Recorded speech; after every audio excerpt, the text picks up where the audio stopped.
توشبووی نەخۆشی ئایدزە 34 ساڵە هەڵگری نەخۆشیەکەیە بۆ وەرگرتنی چارەسەری خەستەی خوێن سەردانی نەخۆشخانەی کردووە و بە دەرزێکی هەڵات تووشی ڤایرۆسەکە بووە.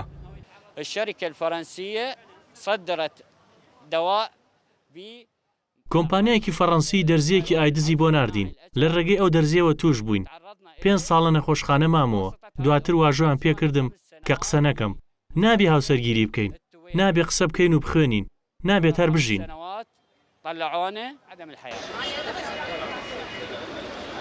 خاوەندەیان چیرۆکی هاوشێوە لێران هاتوونەتە بەردەم باڵۆزخانەی فەڕەنسا داوای قەرەبوو لە کۆمپانیایەکی فەڕەنسی دەکەن و بۆ پێی کۆمپانیا فەڕەنسیەکە دەرزیە هەڵەکەی هێناوەتە عێراق و دەیان کەسی تووشی نەخۆشی ئایدز کردووە.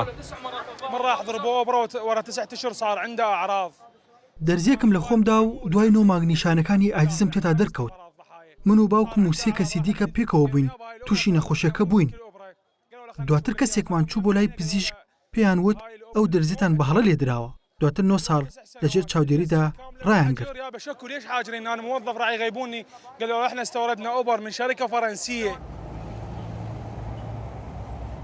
با گوێرەی ئامارەکانی وزارەتی تەندروستی عێراق تاوەکو کۆتایی 2024 زیاتر لە 2000 توشبووی ئایدز تۆمار کراون زۆرترینیان لە ڕەسافەی بەغداد بووە.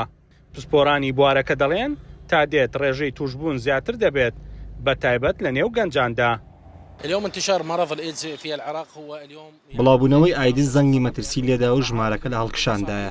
چاودێری ڕاستەقینەی حکوومەت نییە لەسەر فڕۆکەخان و ناوەندەکانی جوانکاری شاندی بیانی و گەشتیاران دێنە عێراقەوە شکنینیان بۆ ناکرێت ئەمەش مەترسێکی گەورەیە بۆ گواستنەوەی ڤایرۆسەکە.